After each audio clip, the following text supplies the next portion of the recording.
I appreciate that. And okay, welcome everybody to another Full Throttle Thursday. Appreciate y'all being with me. Real quick, the other day I put out an article basically about this whole Signal non-scandal nothing burger with a dash of Russian disinformation dressing on it. And well, it was pretty biting, pretty funny. I read it to everyone yesterday, but I actually woke up today and I lost 300 followers. So I went from like 12,700 to 12,400. And that's actually a good thing because what it did is it weeded out some of the snowflakes. So, I'm always going to be me no matter what. And that was a pretty biting article that I put out. And so I'm kind of glad to see that, every now and then you shake the tree and you find the secret liberals that are hot, following you for whatever reason. Usually it's nefarious. They want to somehow harm you.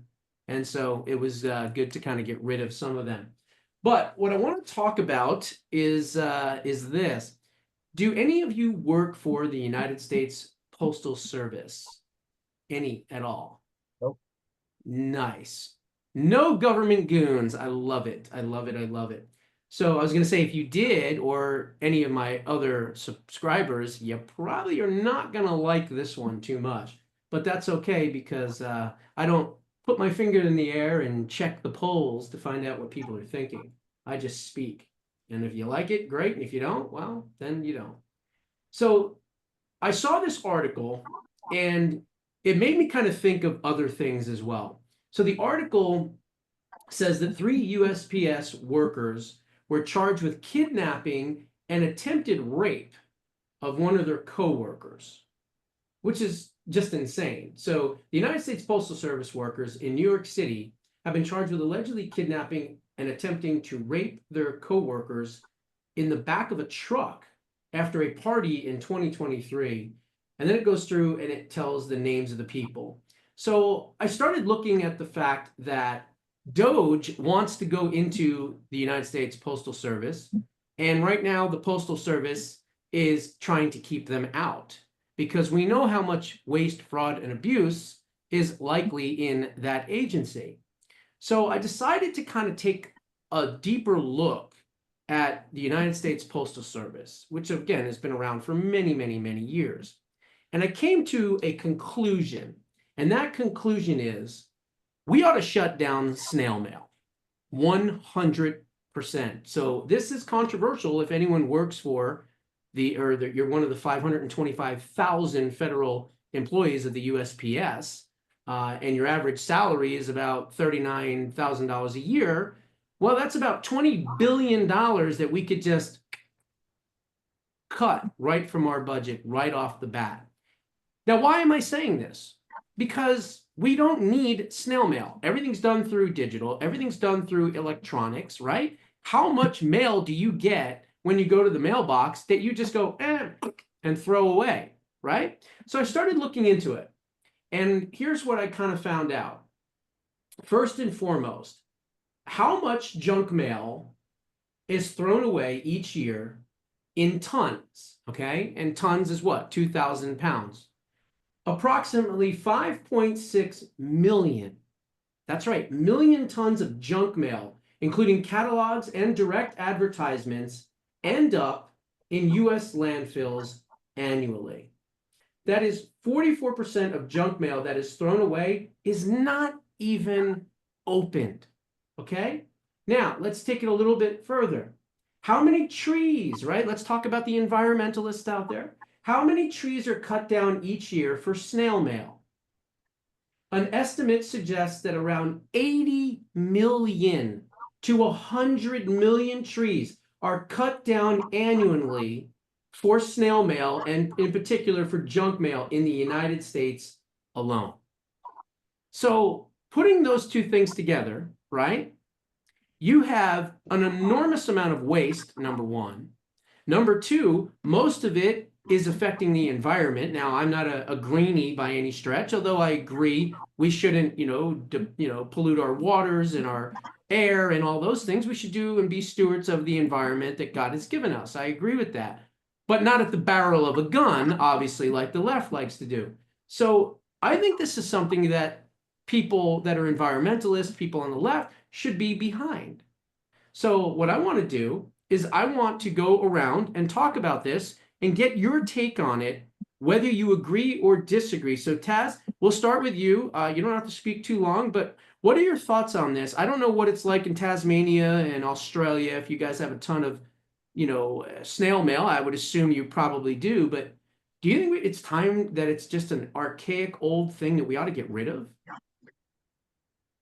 Um, my my biggest concern with that is it is a bit hard to get. Is that it's probably the only other way to get original documents, also aged people. For example, my mum is 92 and Hmm. she doesn't even know how to use a smartphone. So Okay.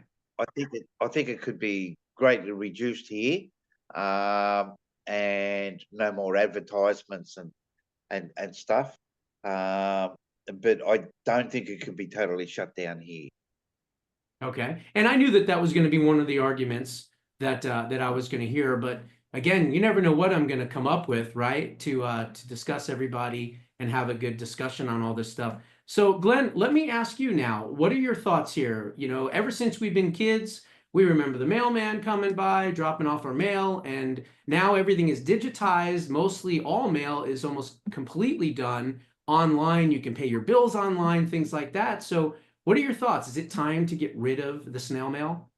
I don't think to get rid of it. We, get Christmas cards, birthday cards, other things like that from friends, neighbors, relatives. A lot of my stuff comes through the mail, and I use the USPS for my eBay selling stuff.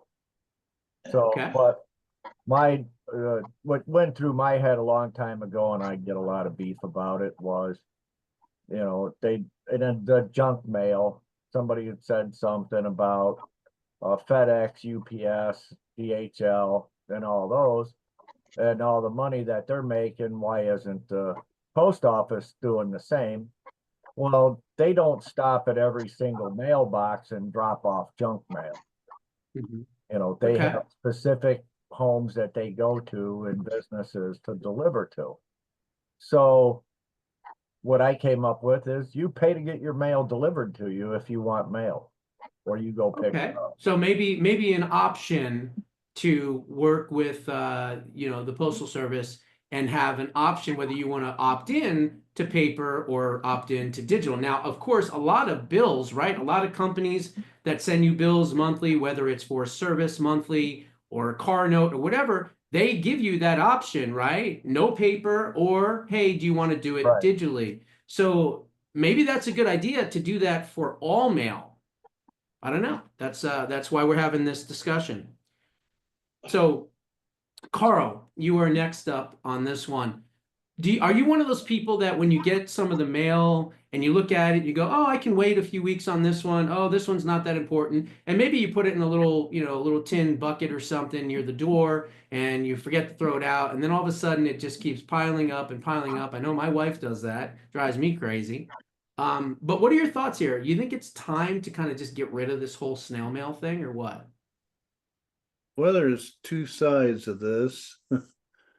I'll if I buy something on eBay, it'll come either the postal service or FedEx or sometimes Yeah, UPS. I'm not talking about like Amazon deliveries and those DHL. But I'm not talking about that. I'm just talking about the daily yeah, mail that you get stuffed in your mailbox. That's what I'm talking about. I want to make sure. oh Maybe I okay, should have yeah, clarified that. yeah, well, yeah. I don't know whether to say yeah or no, but yeah, in the way of getting kind of saving money or however that for getting rid of the post office. But Mhm. I don't know. Okay. It's All hard right. to say about that. Let's ask a young whippersnapper. Okay, let's ask Liam. Liam, you obviously grew up more of in a digital age, right? Email was big, things like that. So maybe you weren't privy to as much of the whole snail mail. I can remember as a kid, waiting for the mail to get, you know, a magazine or something that I was waiting on. Those times are pretty much all long gone. Now, over the majority of the mail that you get on a daily basis or weekly basis is coupons, junk mail, things like that. All things that, by the way, can be sent to you digital if you want to opt into those things. So my question is, what are your thoughts here? Do you think, you know, being younger and a younger generation, that snail mail is kind of so old and archaic that it should be eliminated? Hell no. That's my No? sense. And here's Okay. my thoughts. I think it's just a good idea to have the option to do both. You know, some folks may not want to do computer or phone, and they might want to get it to the mail. I really like Glenn's idea. I never thought of it. If you can go pick up mail yourself, and I mean, that will save some of the bureaucracy, and it still allows you to get mail. But if you want to write a letter, there's something special about a handwritten letter that you don't have in an email or text. If you want to stay off the digital world completely, then there you go. You got a mail. And I guess if some random excuse, let's say you get your bills mailed to you, your car registration, but what if you forget the password to your email account? I mean, you know, things like that can happen. But if you get it mailed, you know, it's important. Or checks, you know, when you get checks mailed, you can't get them emailed or text to you. You have to get them mailed. That's my. Well, remember, they discontinued making the penny. And I can also tell you that there are some voices inside this Trump administration that are talking about eliminating snail mail. Okay. So it's not just me. There are other people that have talked about it because, again, especially people like Elon Musk and Doge, they want to eliminate, shrink government, and they want to get rid of waste, fraud, and abuse. And they're looking for ways to cut funds. They're looking for ways to cut parts of the federal government, make it smaller, more efficient. And trust me, a lot of those rocket scientists that are working for Doge, this is definitely something that they have brought up and are looking into as well. Cody, what are your thoughts on this? You know, again, you're closer to probably my age, and you've probably been there where you remember the mail all the time and, you know, waiting for the mail and things like that. But we are now in a much more digital age. Do you think it's time to, you know, have snail mail go away?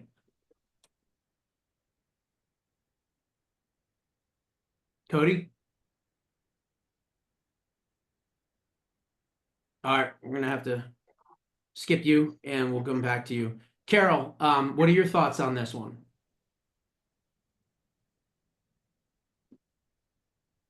Okay, I mean, I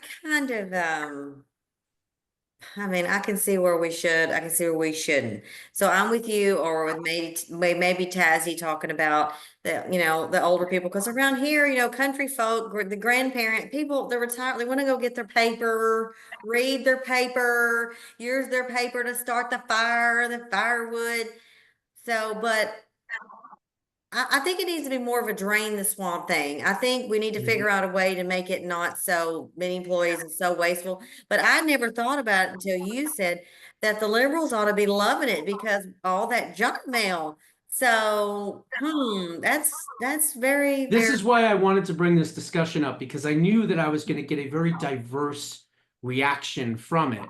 And I want to always learn and hear everyone's input and thoughts, because that's how we all grow and learn together. And so that's why when I thought about it, I was like, this is going to be an interesting discussion. So overall, you kind of agree with, I would say, the majority, which is maybe not cut it completely, but maybe make it smaller, make it less, and then also have the option to kind of like, buy into it or, sign up for it or things like that. Like have the option of not receiving it, but also if you need it, it's there. Is that kind of what you're thinking?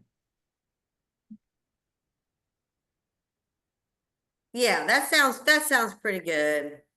Okay, gotcha. What about you, Pam, Jeff? What are your thoughts? Cody, I'll go back to you in a second, but what are your thoughts here on this one? So again, you folks are a little older than me, so you've been used to and accustomed to the snail mail, as I have at 50. But we are in a much different time. You've got Doge looking at, cutting expenditures and things like that. And I don't know, could be a controversial thing. What are your thoughts? Well, I don't want to cut it right away. I just sent in my 10 cereal box tops to get my federal judge position. So I want to make sure I get that. But Gotcha. seriously, You got my your Boys Life father-in-law, magazine? what's that? You got your Boys Life magazine? Yeah. So, and my decoder ring is coming too. Your decoder So, rings, those are important. yeah, but seriously, my father-in-law, he doesn't have a computer. He's not going to be able to do anything digital. Yeah. Senior citizens kind of need the mail, and I'm getting to that point someday. So, in fact, I like to do my taxes on paper and Mhm. say, it's kind of like my way to give the middle finger to the IRS and say, here, deal with this, and I just write it Right. out Read on my paper. handwriting, right? Yeah, Let me see if I can see that. Right. Yeah, I think they really, really hate people like me that do it on paper. So I'm going to stay at the top of their hate list. So I need snail mail to do that. So Gotcha. What about you, Pam? Well, Anything? okay, so just think this through because we get a Mhm. lot of ads. If you don't want those ads, you can opt out. There's places you can call to opt out to get the junk mail. Now, think this through. Say you need a dentist or something. That means you're going to go on Yelp or you're going to go online, and that is totally bogus. You know, my cousin's a mechanic. He's got his own little auto shop. You know, he would have to pay. Jeff's company pays $100 a day to be on, what is it, Yelp, to get pushed up to the top of Google search. I mean, it's Mhm. all politics and money. It would really be bad for businesses. You can see I feel really strongly about this. A couple days ago, President Trump signed an executive order and said all transactions with federal dollars now are going to go out through bank cards or gift cards or digital, deposits in your bank. And so Mhm. all of this is another little step towards the mark of the beast. If we switch digital, Okay. we lose a lot more control. So obviously I understand that. And again, I'm no fan of digital currency. I've said that many, many times. I think we should have paper money and all that. And I do agree with you that in the wrong hands, digital currency is really dangerous. You know, God forbid we have a leftist in power in the future and we have digital currency, right? They brought in the golden age and all of a sudden these people Trump, go, oh, Trump look, we've is, got the golden age, yeah, and they turn my money off.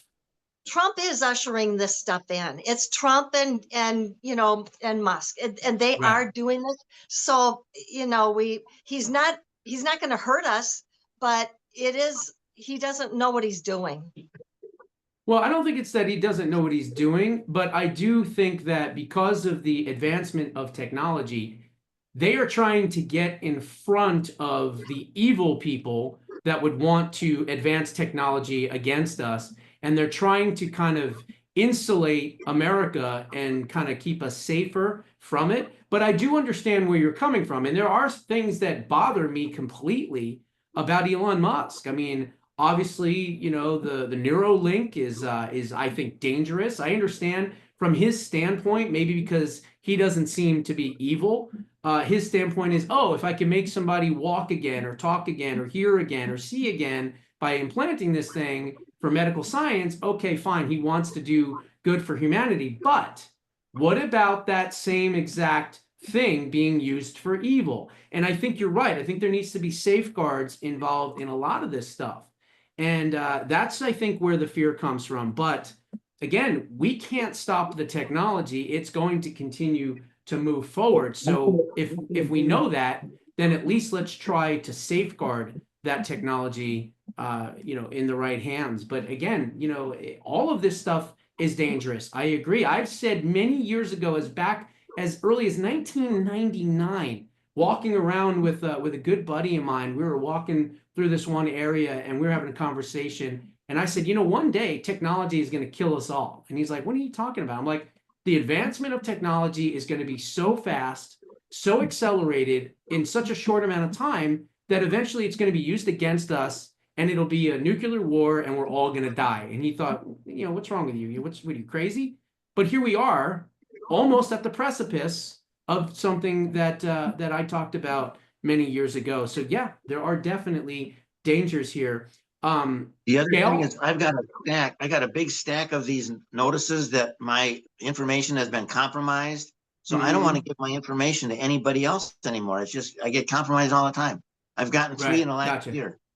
Let me Thank go to you. Gail here on this one. Gail, what are your thoughts? You know, you're obviously a little bit older, and so you've seen the snail mail, and you've seen the technology grow and advance and accelerate over time.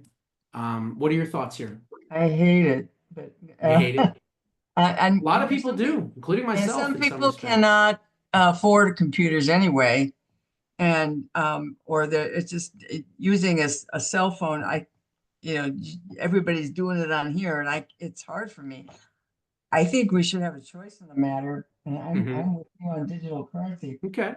Like everybody should write to Trump. If you have misgivings. So it seems like everybody is pretty much in the agreement that we should have, you know, a choice. It shouldn't be a chainsaw. It should be a scalpel. Okay. Yeah. Fair enough. So let me go to Jason, and then I missed Cody, so I'll go back to Cody. But Jason, thank you for joining us. So what we're talking about, Jason, is the amount of waste that we have with snail mail. 44% of snail mail never even gets opened. 5.6 million tons a year end up, you know, in our landfills, things like that. And, you know, it's just 80 million to 100 million trees are shut down and cut down each year for regular terrestrial mail, if you want to call it that, snail mail.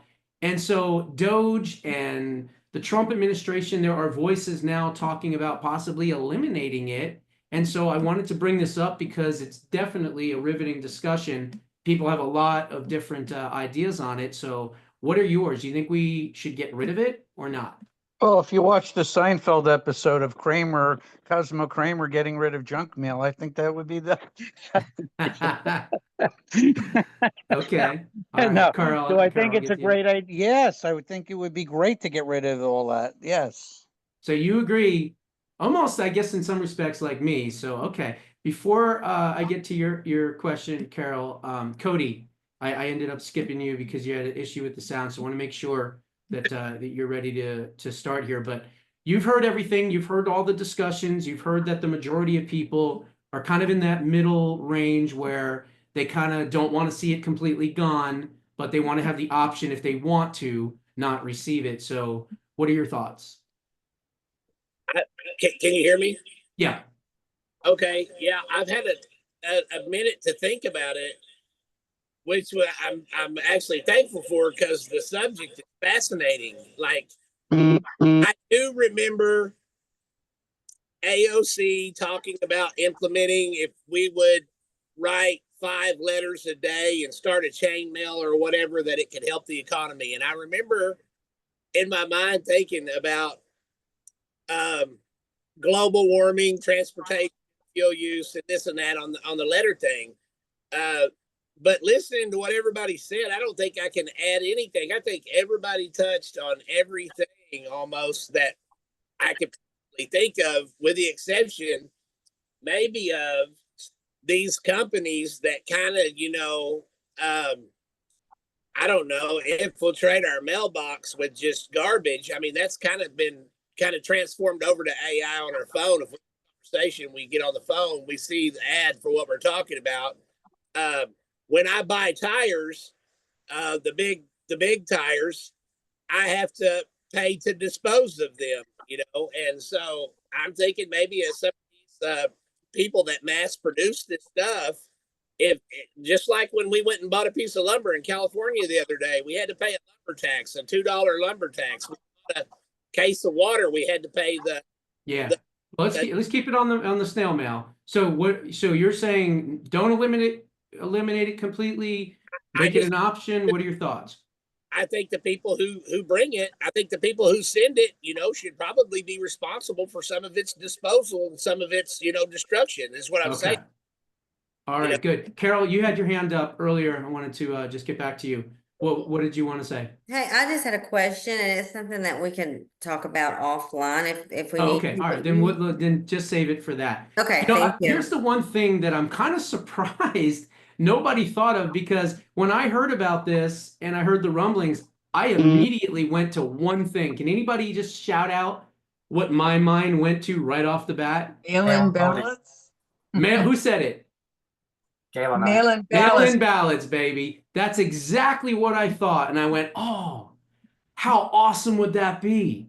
We They would shut down the snail mail there's no more mail-in ballots, which is going to reduce voter fraud in an immense way. So that was the first thing I thought of. Thank goodness that you all know kind of how my thinking is. Go ahead, Gail. What was your thing?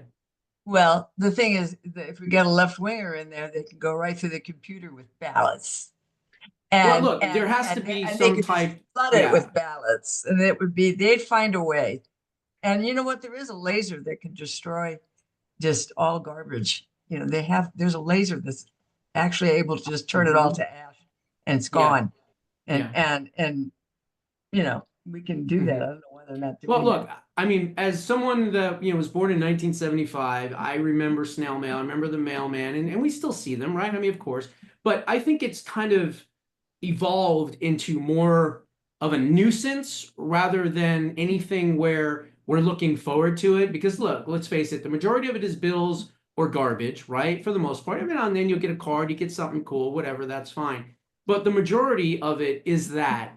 And it seems like all of this stuff is being digitized anyway. So my thought is, if we can eliminate mail-in ballots during election time, I'm all for it, certainly. But maybe there's, after having this discussion, maybe there's that fine line in the middle where you can opt out of getting, the junk mail and things like that. But it should be able to be a lot easier. It should be able to be something that maybe you go to the post office website and say, all bulk mail will not be delivered to this location or this address, right? So you're really kind of just eliminating what you really don't want, and you're still allowed to get what you may need. And I don't want to be monitored either, because electronically hands. they can monitor you better.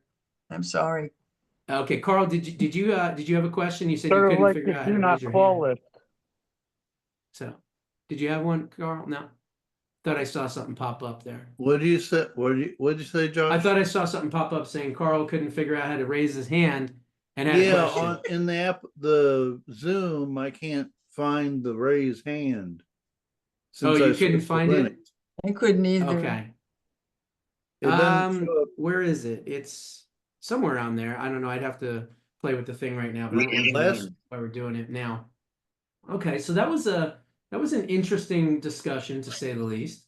So, all right, and there's 525,469 federal workers that work for the United States Postal Service, and they have an average salary of $39,000. So if we did cut it, that would be cutting $20 billion from the federal budget. So I don't know. We'll see what happens here. It's in the React. Yeah. I wanted to talk about another thing here that I talked about a little bit yesterday, and I want to get everyone's reaction on it because it's definitely controversial in the respect that I don't think this administration would have the testicular fortitude to actually do this, but we have to stop these judges, okay? They cannot have the ability, and they don't have the ability legally and constitutionally, to do a blanket injunction across the entire United States. Now, Speaker Big Johnson, because that's what he is until he actually does anything, he has said, or at least threatened publicly, that he could defund these district courts. Well, okay, talk is cheap. Go ahead and do it. Where is it? Why isn't it being introduced yesterday? Let's go. Instead, these idiots are going out of town for 2 weeks. Meanwhile, you have, I don't know how many cabinet members that are still not put in place. I mean, the majority of the big ones are, but there's a lot that are not.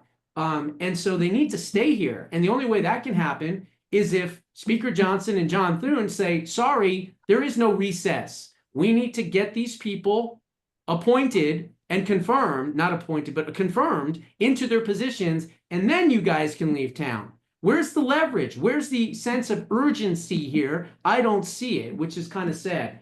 So the other thing is that somehow this Judge Boasberg just coincidentally got assigned, right? Just coincidence, of course, to the signal, non-anything, nothing burger. And these judges are continuously doing that. So if we did something drastic, which would be to declare war, then they would not be able to stop these judges would not be able to stop, because now it's a declaration of war. President Trump could declare a declaration of war as an emergency action and say that the country is being invaded.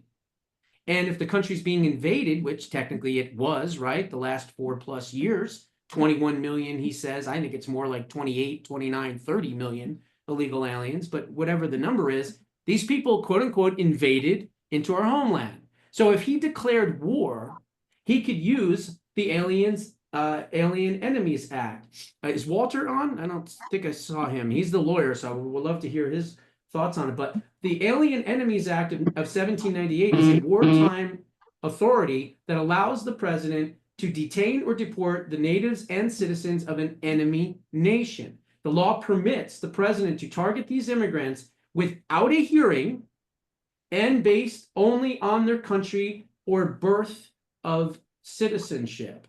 Okay, and then if you look at how do you declare war, okay, well, for the most part, Congress is the ones that declares war. They have to declare war, and then the president says to Congress, please declare war. Then they have a vote on it, and they say, okay, here's your declaration of war, and now we're quote unquote at war. However, there is inherent authority. The president has inherent authority to repel any invasions and sudden attacks. This authority necessitates the discretion to decide when an invasion or predatory incursion is underway. So technically, he doesn't need Congress to declare war. And no judge at any level, including, by the way, the Supreme Court, can interfere on a inherent authority through the executive, privilege as the president of the United States if they declare war based on an invasion. So now we're really getting into the weeds of this. So let's start, and we'll go backwards on this one because this will be fun. Jason, we'll start with you. Do you think A, they have the guts to do this, and B, do you think it's wise? I think President Trump has the guts. I don't know about the people in Congress. And do I think it's wise? Yeah, I think it's wise because we have to get rid of these people. And how does a district judge do a blanket ruling for the whole country? How the hell does that happen? I mean, it's crazy. It's ridiculous. And if it does go to the Supreme Court, you're going to get at least one liberal judge to vote against the injunctions. And I'll tell you why. Elena Kagan. There's video of her from 2022. Now remember, at that time, it was conservatives and conservative attorney generals and conservative judges issuing these things, and she was blabbing to some liberal, probably NPR or whatever, saying that we can't have these injunctions throughout the entire country. She even says in the interview it should just be based solely on one little area. So now she's on record saying that that's how she understood and interprets this law, and of course the reach of these injunctions. So that's a good sign, because if it does go to the Supreme Court, which it likely will, it's going to get shot down, because now she can't be like, oh, well, that was only because it was a Republican doing it, right? She's got to follow the law. So that's another positive, I think, at least, that it's probably going to work out in our favor. But what do you think? So you think it's a good idea? I agree. I think it's a great idea, mainly just to stop the judges. Little Mystery, you must have just joined us, so I'm going to get to you last, just to be fair. So Gail, we're going back that direction. What are your thoughts here on the Alien Enemies Act? To do that, and Johnson, he's talking a big talk, though. As I put on your thing, it said he better perform, because otherwise he should be out of there in 2 years, whatever it takes, whatever the next one comes up. Gotcha. But yeah, I think it's a great idea. Do it. Pam, Jeff, what do you think? Great idea? Too far? Should we try the courts longer? What do you think? Well, our governor is is doing everything he can to stop anybody from being deported, excuse me. And now, Yesterday. oh, was it yesterday? There was a drug raid in Marysville in Georgia. Marysville. And a officer was killed, shot and killed, and then the perpetrator that shot him was shot and killed. I guess I'm supposed to call him a suspect. The suspect was shot and killed also. But yeah, this was a big, massive raid, 22 warrants, different locations, all at the same time. But unfortunately, yeah, and this, I think this one in particular was a drug trafficking gang office that they were raiding. And so simultaneously, I think there was also raids related to child sex trafficking. Newsom makes a lot of money off of child sex trafficking and drug trafficking and the marijuana farms. That's probably the biggest source of income for the state of California right now, but they're still broke. Wow. So, and the city of LA is broke, the county of LA is broke. I don't know if there's going to be any Olympics. I hope there's not myself, but California is broke. It's just and it's self-inflicted. So our point is just going after every single illegal immigrant is not the problem. Go after the crooks first. There's plenty of them. The drug cartels, even Monkey Works says he's quite sure things are going to get hot on the southern border. And we know we already got a war on Iran coming right around the corner, probably. So to declare there have war, been some rumblings about a possible, I guess, preemptive attack, if you will. And so we'll see if they end up doing that. But, they just rounded up this MS-13 gang member who was a leader at 24 years old. The kid has been in the gang since he was 12 years old, for goodness sake. He went to middle school here and was recruited, and he was like the leading gang member. And then there was another gang member as well. And so there's been about 300 of them that have already been rounded up and been arrested. And of course, these raids are continuing on as well. But so are you in favor of doing a declaration of war or not? Well, not after every single immigrant. Let's go after the cartels and all these people that are hurting us. And there's a lot of people from the Mideast out to hurt us too. So see, I'm in favor 100% of it because I want to stop the judges. It has nothing to do with illegal immigration. It has to do with the fact that I need these judges gone so that we can get on to making sure that this country is safe once again. But I think we could do it with the guarantee clause. The Constitution, Article 4, Section 4, guarantees every state freedom from invasion and freedom from domestic violence, and we're not getting that, especially in California. That's the thing. You're not getting it in your state. They are basically ignoring that part of the Constitution. So Carol, let me where Carol, there you are. Carol, oh, she just stepped away, so I'll get back to her here in just a second. Liam, what are your thoughts here? The Alien Enemies Act, I kind of explained it a little bit. Basically, you have Congress that's supposed to declare war, but in this case, there is executive power through inherent authority, where if you declare war, that there's an invasion, then the judges can't stop that. None of the judges can stop that. Do you think it's time to use it? I mean, just about. I mean, we got to keep up the shock and awe and get the ball rolling. I mean, I was doing a bit of research, right? Because you're saying our problem is because Congress keeps going on recess and doing nothing, right? I was just doing a bit of research a minute ago, and we've got 5 laws that have been signed in, and I'm looking at Trump's first term, and this time, well, yeah, by March 27, 8 years ago, we had 11 laws signed in. So we're definitely going too slow, and just got to pick up the pace. Now, looking at what's going on in the Senate, because they seem to be dragging. The House seems to be passing stuff, but the Senate is running slowly. I guess they're doing a lot of nominations and working on different amendments to the laws. So let's get the ball rolling. Stop going on recess. Exactly. Yeah, that's great research. I'm glad that you thought enough Congress to do that.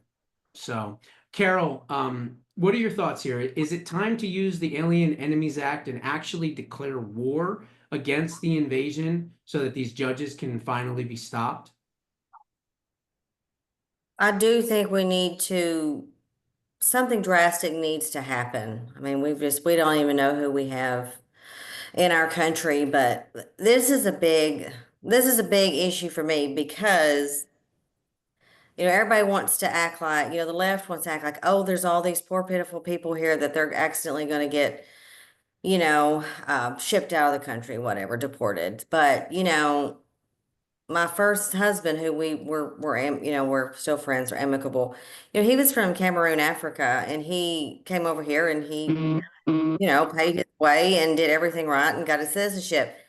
And what kills me is here's the thing.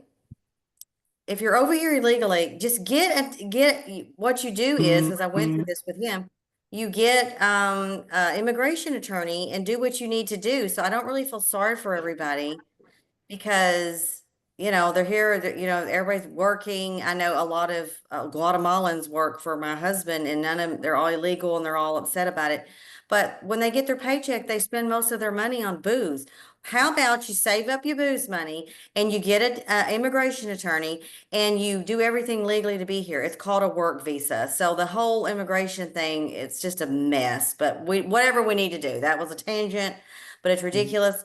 But we need to clean up the country. If you don't want to be here and pay taxes and do things the legal way, then get out. Gotcha. Okay, good. Cody, you're next on this one. So what are your thoughts here? The Alien Enemies Act has been around since the 1700s. It hasn't been used for its purpose since 1812, I believe. And so this would be a big jump, but it's a necessary evil. At least that's what I think. What do you think? That's the first time. That's the first I've ever heard of that Alien Image Act or whatever you're calling it. Get this. You getting the mute on him? Okay, yeah, but I was kind of, I've kind of been away from everything for a little while, but these executive orders that he wrote in January of 2020, I mean, he wrote a lot of them. Those 133 numbers, I remember. Anything really undermining U.S. elections or the integrity of the United States through or influence, anything coming into this country that was, had help from an outside source, I think could be tied to any type of conspiracy charges. Conspiracy is such a broad whatever in the federal government that, and I'm not so sure that maybe that's already happened and we just don't know yet. But these open society foundations and MoveOn.org and whatever, I mean, they can have the technology to know. Like a lady just said something about being in Africa. I've been over there several times, and I know people that are trying to get to the United States, and they don't know the first thing about getting here. And these are people with jobs. I mean, right. Good jobs. So I know all these people aren't just waking up one morning and getting on a ship or getting on a plane and going to Mexico. No, they're being flown here in a lot of respects, sadly. I think that, those big money shells and big money foundations and stuff that are supporting that fall under the conspiracy spectrum of undermining, U.S. integrity and U.S. elections and whatever. And I think it could be like a dragnet or a sweep that could, very easily have Trump compared to somebody like Mussolini or Hitler or Stalin or whatever. But, I mean, that's just what they do. They use those names to kind of kill. Yeah, no, I get it. But you know what? You're onto something there, because that's what Doge is doing, in my opinion. They are going through these agencies and they're finding these NGOs and they're finding, these contracts and these Catholic charities, on the left and things like that are doing all this, that are funding all this stuff. And you're right, there should be conspiracy charges against the United States against these people. Now, Pam Bondi has said that she's going to go after the funders. Remember that. She said she's going to go after the funders of a lot of these groups. So we need to hold her to that to see if it's actually going to happen. But I don't know. We'll have to see. Carl, you're up next on this one. So the Alien Enemies Act, again, President Trump could do a declaration of war. And if he does that, these judges can't stop him anymore. Is that going too far, or is it not soon enough? What are your thoughts? I think he should do that Alien Enemies Act. It's called So Gotcha. that they can keep kicking the left and the choppers. Okay, fair enough. All right. And let's see, Glenn is up next. Glenn, what are your thoughts on this one? Should we be declaring war to stop these judges? Well, I think we should. That's where we're at right now. But Sadly, I also think we shouldn't have to. sadly. These judges, if they don't have the authority to do it, why are we letting them?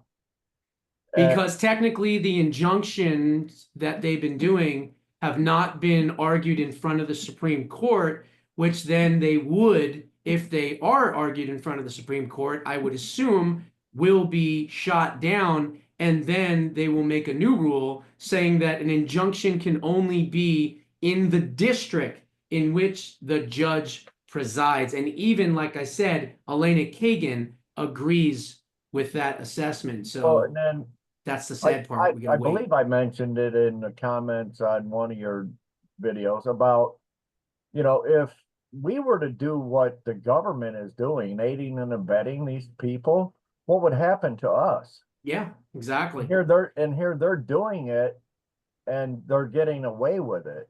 Mm-hmm. So, and then I know everybody, there's, I know you got friends that are, illegals. I don't care. I just Right. simply don't care. If they're here illegally, the first thing they done is break break the law to get here. And Yeah. if I done that in their country, Yep. what would happen to me? And then you want me to feel sorry for that son of a bitch? No, their whole family, get them the hell out of here. And they I don't. talk about it in Preserving Liberty. Yes. In one of the sections on immigration, I say if you're in Mexico illegally, not only are you deported, but you're fined and you could be imprisoned for at least 1 year, if not deported, depending on what the crime is. Once they found that you were illegal, if it was a serious crime, you're going to jail there. But on the second offense, if you came back, it's 10 years hard labor. What do? We give them free handouts, we give them hotel rooms, we give them education, we give them diapers and baby bottles and all this other bullshit. It's amazing. Who was it? There was a Marine about 8 years ago or something. It was a while ago that he got into Mexico over the border somehow. Yes, Andrew Tamaresi. I actually interviewed his mother many years ago, 2014. And in that interview, I also talked to Montel Williams as well. And then look what happened to him. You know, and then, what do? We catch an illegal over here with a handgun. Nothing. Here, just please promise to show up to court.